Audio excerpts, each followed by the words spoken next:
how just knowing this can change your whole life.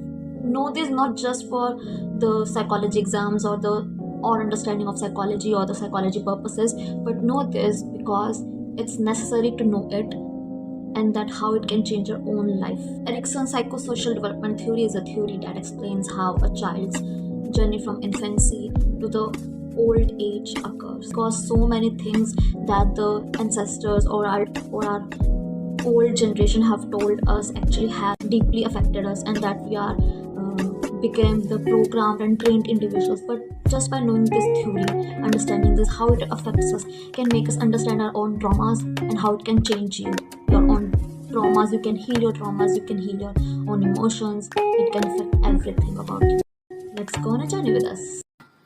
Hello, I'm Muskan, and I'm here to make you understand the most important psychosocial theory of Erikson.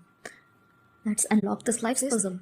I'm not teaching this theory just to give you some knowledge about psychology topics and to help you in exams or your assignments or your syllabus completion, but I'm teaching you also to change your life, to know how it changed mine. Because when I was in the class and the ma'am was teaching this theory, she didn't just completed the syllabus, she taught me all the depth things that included in that topic. For example, the stages autonomy versus shame.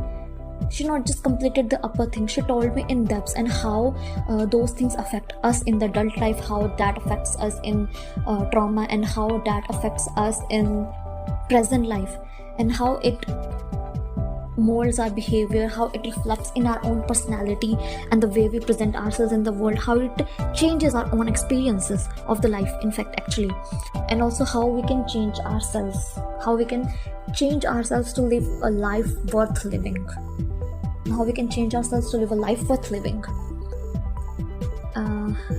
I remember the time when she told me about that, how ancestors expect us to be perfect, and how ancestors expect us that we should be, our parents, our grandparents expect us that if once they did so many work for us, once they nourished us, they earned money for us and made us capable to stand on our own feet and earn some money, now they put those duties on us, that it is our responsibility basically to do those things for ourselves,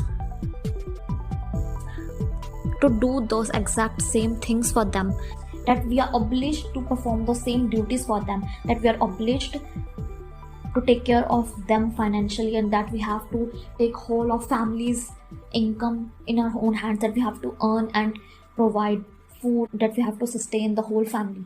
We'll catch up on this topic later. Let's now start this theory.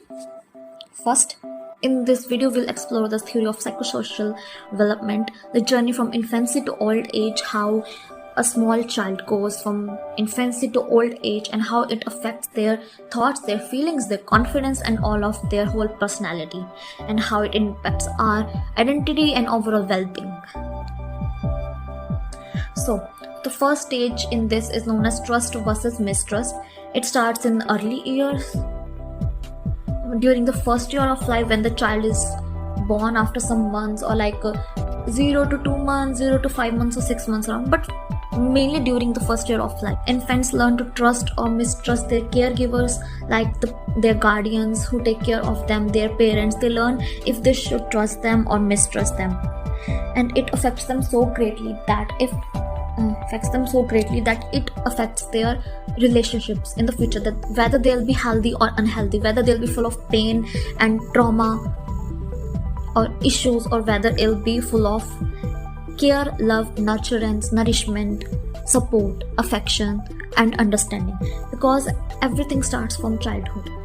But yes, of course, it is our choice if we want to let it affect us. But as a child, we are so unaware of the things, we are so unaware of ourselves, we don't know how to not be affected by outside environment, so we just go with the flow. So the external environment greatly affects us.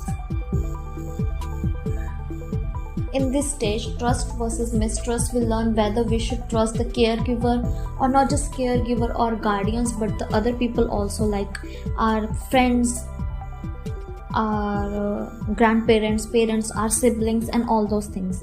If the parents give the consistent care and nurture and support and affection to those infants,